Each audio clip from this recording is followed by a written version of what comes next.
یہ اللہ والے ہیں جن کی وجہ سے اس دنیا کا نظام اس طرح چلتا چلا جا رہا ہے۔ اور سوچنے کی بات ہے، بہت سی کمپنیوں کا ہم اسٹرکچر دیکھتے ہیں، بہت سے اداروں کا نظام دیکھتے ہیں، مگر یہ نظام کیسا نرالا، کیسا پیارا ہے کہ اگر کسی ایک کا انتقال ہو تو دوسرے کو ترقی دے دی جاتی ہے، جگہ خالی نہیں رکھی جاتی، بلکہ یہ روحانی ڈھانچہ پوری دنیا میں اپنے نظام کی برکتیں لٹا رہا ہے۔ اولیاء اللہ ہی کا فیضان ہے جو الحمدللہ ہمیں برکتیں ملتی ہیں۔ ہم نے حدیث پاک کے آخر میں سنا کہ انہی حضرات کی برکت سے امت کی بلا اور مصائب دور کیے جاتے ہیں۔ میرے پیارے اسلامی بھائیوں، ہم اس وقت سمندر کے بہت قریب ہیں۔ باب المدینہ کراچی ایک ساحلی علاقہ ہے، اور الحمدللہ اگر ہم اس باب المدینہ کراچی کے اطراف میں نظر دوڑاتے ہیں تو ساحل سمندر پر جگہ جگہ اولیاء کرام اپنی برکتیں لٹا رہے ہیں، اور انہی کی وجہ سے تو بلائیں دور ہوتی ہیں۔ کئی بار ہم نے سنا کہ طوفان کراچی کے قریب آ رہا ہے، لیکن اللہ والوں کا یہ فیضان رہا کہ ان کی برکتوں سے امت کی بلائیں دور ہوتی ہیں، اور آج تک یہ شہر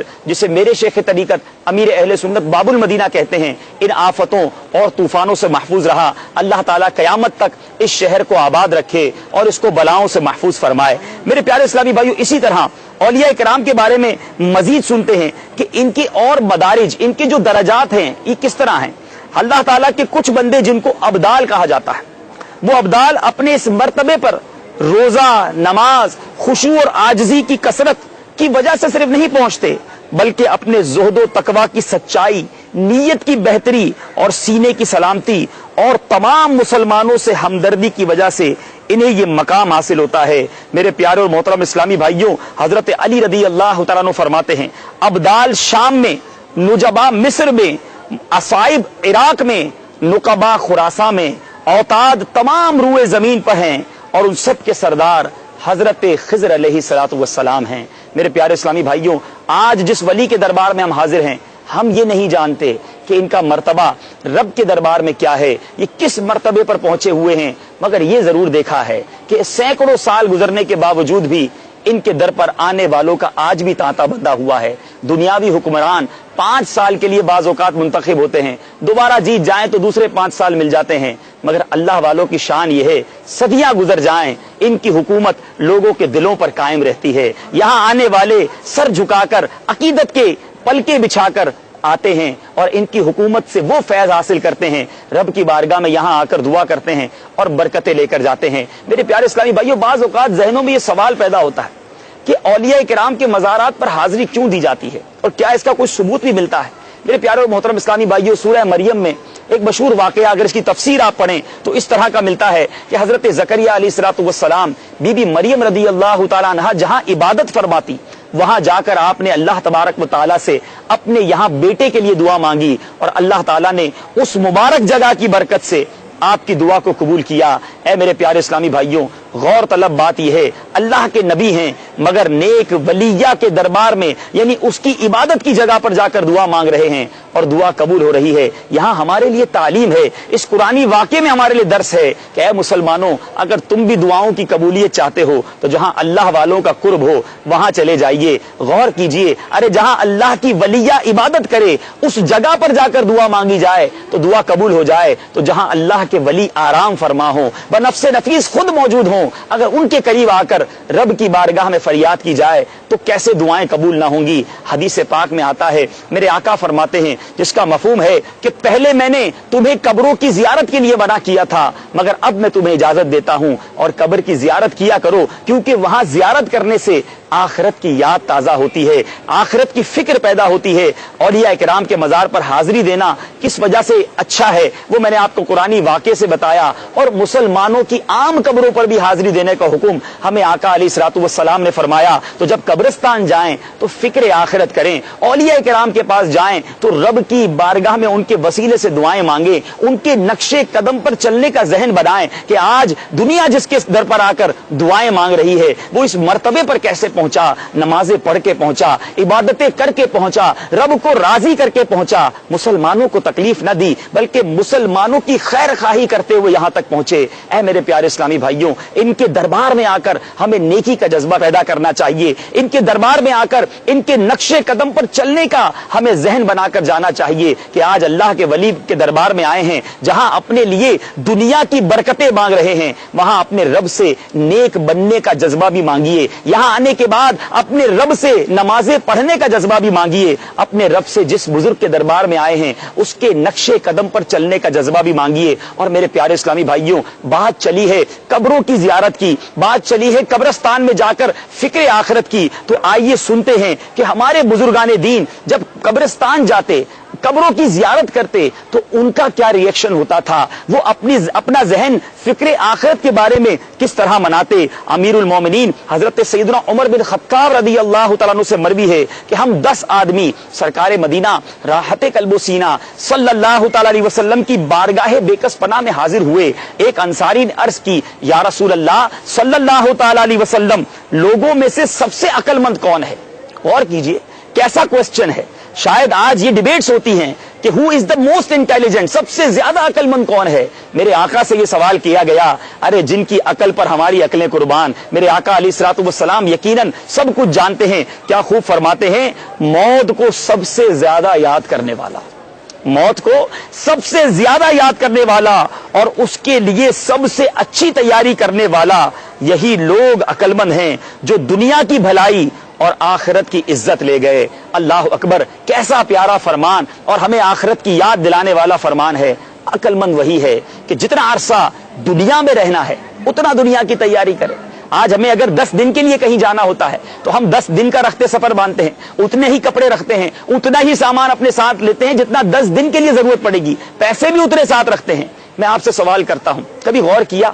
قبر میں کتنے سال رہنا پڑے گا؟ وہ سفر کتنا طویل ہے ہم نہیں جانتے. سینکڑوں سالوں سے لوگ قبر میں جا رہے ہیں, آج تک قبر میں ہیں, نہ جانے ہمیں بھی کتنے سال رہنا پڑے گا. کیا تیاری ہے, کیا سامان ہے, وہاں کے لیے کیا لے جا رہے ہیں؟ تو عقل مند وہی ہے جو موت کو سب سے زیادہ یاد کرتا ہے اور وہاں کے لیے اچھی تیاری کرتا ہے. نور کے پیکر, تمام نبیوں کے سرور, 2 جہاں کے تاجور, سلطان بحر و بر صلی اللہ تعالی علیہ وسلم کا فرمان عبرت نشان ہے. جب میت کو قبر میں رکھا جاتا ہے تو قبر کہتی ہے, اے میرے پیارے اسلامی بھائیوں, قبرستان تو کئی بار گئے, کبھی قبر کے بارے میں سوچا؟ اس حدیث پاک کو غور سے سنیے کہ جب میت کو قبر میں رکھا جاتا ہے تو قبر کہتی ہے, اے ابن آدم تیرے لیے خرابی ہے, تجھے کس چیز نے مجھ سے دھوکے میں رکھا؟ کیا تجھے علم نہ تھا کہ میں آزمائش کا گھر ہوں, تاریکی, تنہائی اور کیڑے مکوڑوں کا گھر ہوں؟ جب تو میرے پاس سے گزرتا تھا تو کس چیز نے تجھے میرے متعلق فریب میں مبتلا رکھا؟ اگر مردہ نیک ہو تو ایک جواب دینے والا اس طرح سے جواب دیتا ہے, کیا تو دیکھتی نہیں کہ یہ بھلائی کا حکم دیتا اور برائی سے منع کرتا تھا؟ تو قبر کہتی ہے, تب تو میں اس کی خاطر سرسبز و شاداب باغ بن جاتی ہوں, اس کا جسم نور بن جاتا ہے اور اس کی روح اللہ عز و جل کی بارگاہ میں حاضر ہو جاتی ہے. اے میرے پیارے اسلامی بھائیوں, حضرت سیدنا اسماعیل بن محمد علیہ رحمت اللہ صمد حضرت سیدنا کعب الاحبار سے روایت فرماتے ہیں, حضور نبی اکرم نور مجسم صلی اللہ تعالی علیہ وسلم کا فرمان غیب نشان ہے, جب کوئی شخص قبرستان سے گزرتا ہے تو قبر والے اس کو پکار کر کہتے ہیں, اے غافل انسان, اگر تو وہ جانتا جو ہم جانتے ہیں تو تیرا گوشت اور جسم یوں پگھل جاتا جیسے برف آگ پر پگھلتی ہے.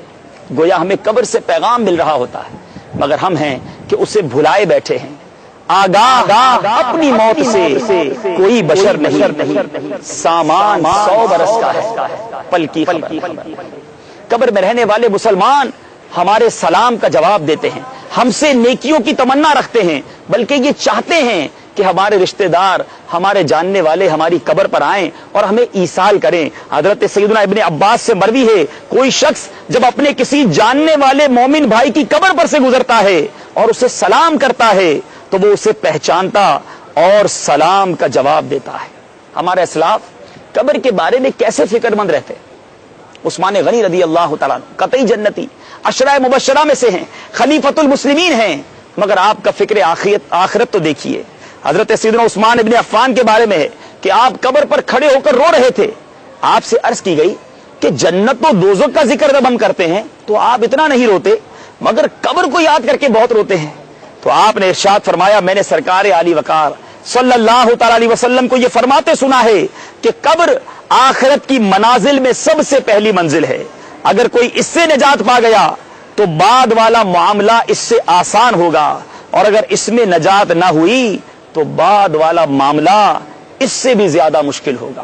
یعنی قبر کا معاملہ بہت سخت ہے. اللہ تعالیٰ سے ہم دعا کرتے ہیں کہ مالک کریم ہماری قبر کو جنت کا باغ بنا دے. یہ قبر کی جو پہلی منزل ہے، یہ جو ہماری پہلی رات ہوگی قبر کی، اللہ تبارک و تعالیٰ صاحب مزار کی برکت سے ہماری قبر کی پہلی رات منکر نکیر ان کے سوالات میں ہمیں ثابت قدمی نصیب فرمائے اور ہماری قبر کو تا حد نگاہ وسیع فرما دے. صاحب مزار کی مزار پر آئے ہیں، ان کے مزار پر برستی ہوئی رحمتوں کا صدقہ اپنے رب سے مانگتے ہیں کہ مولا ہماری قبر کو کسی طرح کی عذاب میں، کسی طرح کی پریشانی میں ہمیں گرفتار نہ فرمائے. ہم وہ شعر ان کے قدموں میں کھڑے ہو کے پڑھتے ہیں، اللہ تعالیٰ وہ شعر ہم سب کے حق میں قبول فرمائے. اپنے آقا سے فریاد کرتے ہیں، سمندر قریب ہے، یقیناً یہی سمندر جدہ کے ساحلوں تک پہنچ رہا ہے، یہی سمندر ہے جو مدینے جانے والوں کو سوئے مدینہ لیے جاتا ہے. اپنے آقا سے فریاد کرتے ہیں، یا رسول اللہ میں قبر اندھیری میں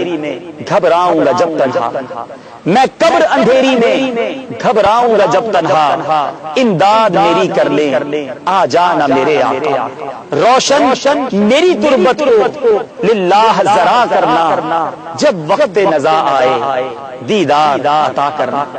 اب حضور کے قدموں میں چلتے ہیں، مزید انشاءاللہ آپ کے بارے میں، آپ کی برکتوں کے بارے میں آپ کے قدموں میں حاضر ہو کر کچھ عرض کریں گے، اور پھر انشاءاللہ وہیں آپ کی بارگاہ میں کھڑے ہو کر اپنے رب کی بارگاہ میں دعا بھی مانگیں گے کہ اللہ تعالیٰ اولیاء کرام کے قرب کی برکت سے دعائیں قبول فرماتا ہے. صلو علی الحبیب صلی اللہ تعالی علی محمد صلی اللہ علیہ وسلم.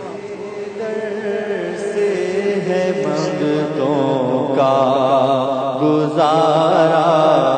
یا یوسف شاہ تیرے در سے ہے منگتوں کا گزارا یا یوسف شاہ، یہ سن کر میں نے بھی دامن پسارا.